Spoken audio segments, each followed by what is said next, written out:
once the disciples asked Jesus और एक बार चेलों ने यीशु से पूछा in Matthew 13, मत्ती 13 अध्याय में verse 10, उसका 10 वचन, why do you speak to all these people in parables? और चेलों ने उससे पूछा कि तू इन लोगों से दृष्टांतों में क्यों बातें करता है। Now we think Jesus spoke in parables so that people could understand more easily. और हमें लगता है कि यीशु मसीह ने लोगों से दृष्टांतों में इसलिए बात किया ताकि लोग आसानी से समझ सकें। But in verse 11 and 12, Jesus says, I speak like that so that they don't understand what I'm saying.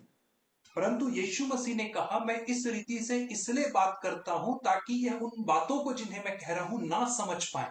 That's an amazing verse. और यह तो एक अद्भुत वचन है। But Jesus speaks in a way to hide from the truth from the Pharisees. कि यीशु मसीह एक ऐसे तरीके से बोल रहा है जिस तरीके से वह लोगों से सत्य को छुपा सके। Preachers are always taught, preach in such a way that people can understand what you're saying. और प्रचारकों को हमेशा यह सिखाया जाता है कि आप इस रीति से प्रचार करो कि लोग उसे समझ सकें। But Jesus taught in such a way that people don't understand what he's saying.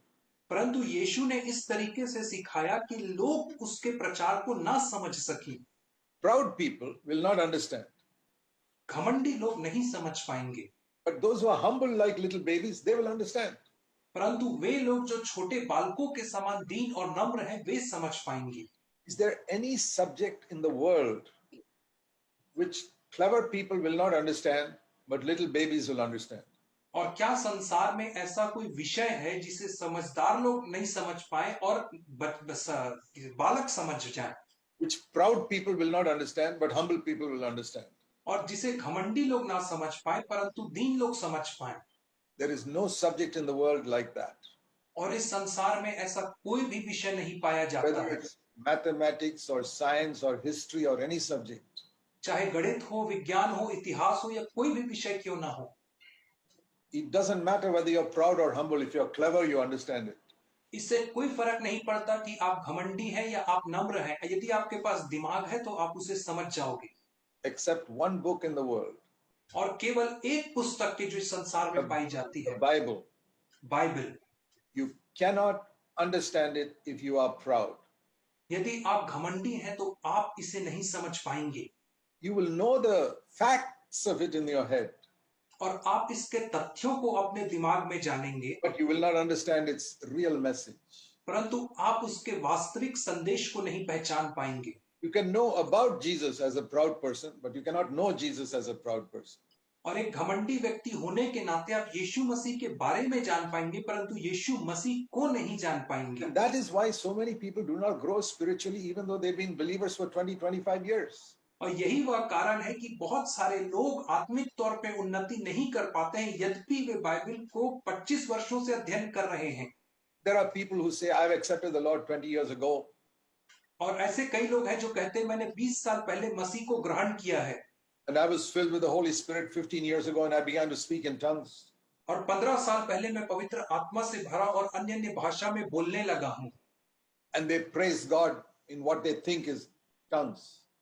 और वे परमेश्वर की स्तुति करते हैं उन चीजों में जिन्हें वे मानते हैं अन्य भाषा बोलना। But even after 20 years of being a believer, और विश्वासी होने के 20 साल बीतने के बाद भी they still get angry and shout at their husband and wife at home. वे फिर भी क्रोधित होते हैं और अपने पति पत्नी के ऊपर झगड़ा करते हैं। Not in tongues, but in their mother tongue. और अन्य भाषा में वे झगड़ा नहीं करते परंतु अपनी मातृभाषा में झगड़ा करते हैं। Can you imagine the stupidity of this? और क्या आप इसकी मूर्खता को समझ पा रहे हैं? To praise God in an unknown tongue and shout at your wife or husband in your mother tongue? और परमेश्वर की स्तुति करना अन्य भाषा में परंतु अपने पति और पत्नी के ऊपर चिल्लाना, क्रोध करना अपनी मातृभाषा में। They haven't learned the language of speaking in humility and purity. उन्होंने अभी तक नम्रता और दीनता में बोली बोलने को नहीं सीखा है। So that is why I'm sure the so-called unknown tongues they speak is a fake. It is not real. और इसीलिए मेरा मानना है कि बहुत सारे लोग जो अन्य भाषा में बोलते हैं उनकी अन्य भाषा नकली अन्य भाषा है। There is a gift of unknown tongues. I believe it.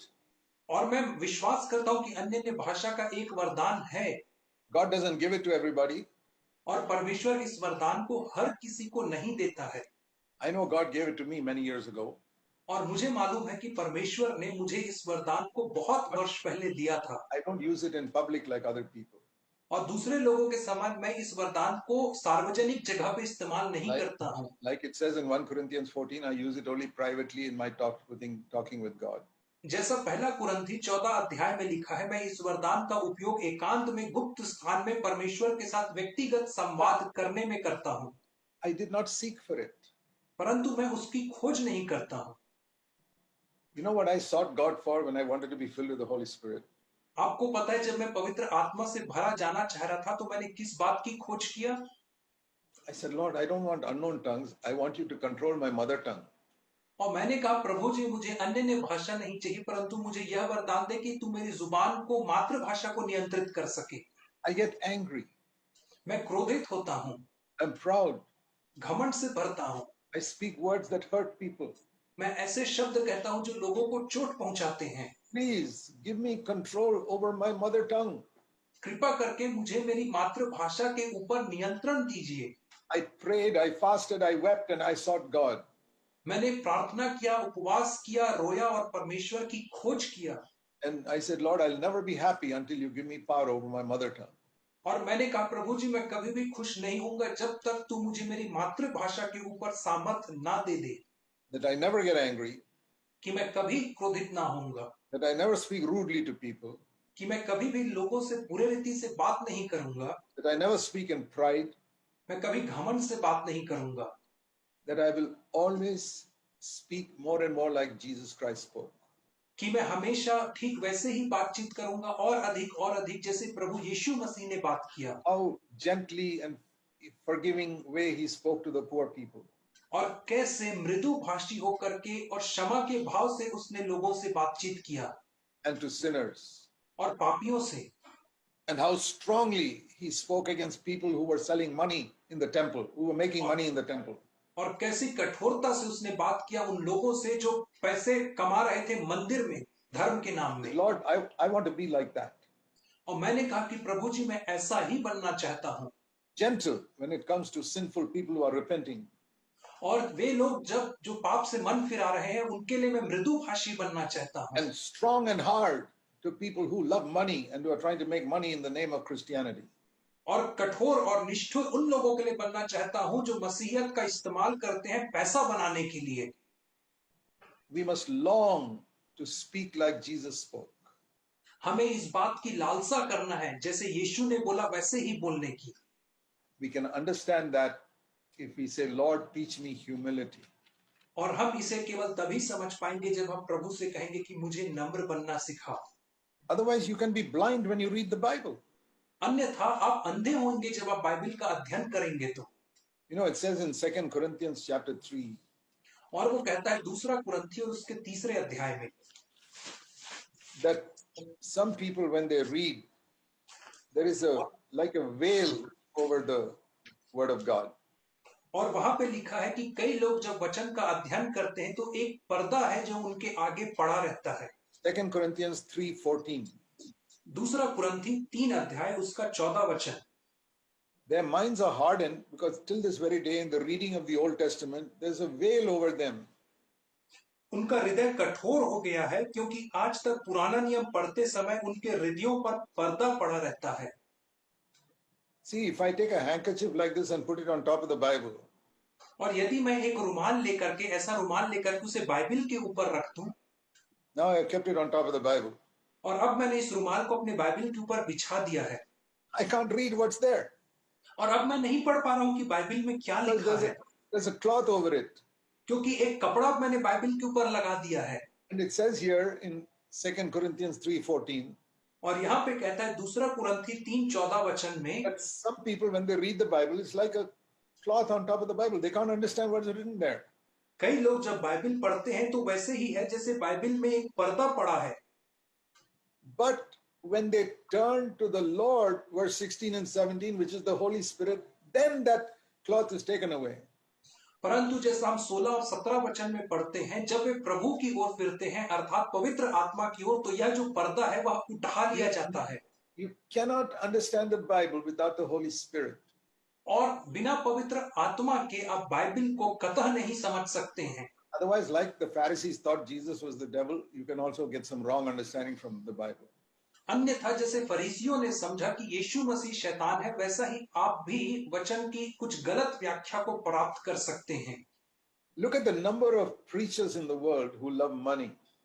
और आज आप संसार में उन प्रचारकों की संख्या को देखें जो पैसे से प्यार करते हैं।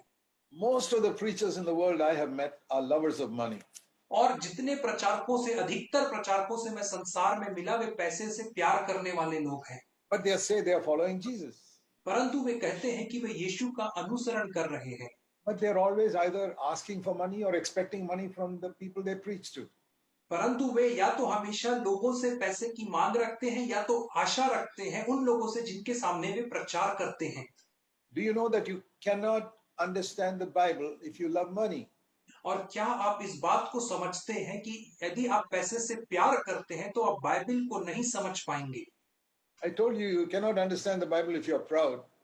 मैंने आपसे कहा आप बाइबल को तब नहीं समझ पाएंगे जब आप घमंडी होंगे।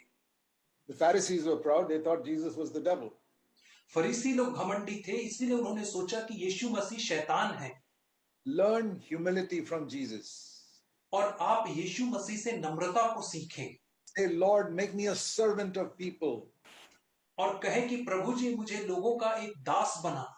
Give me a servant attitude towards others.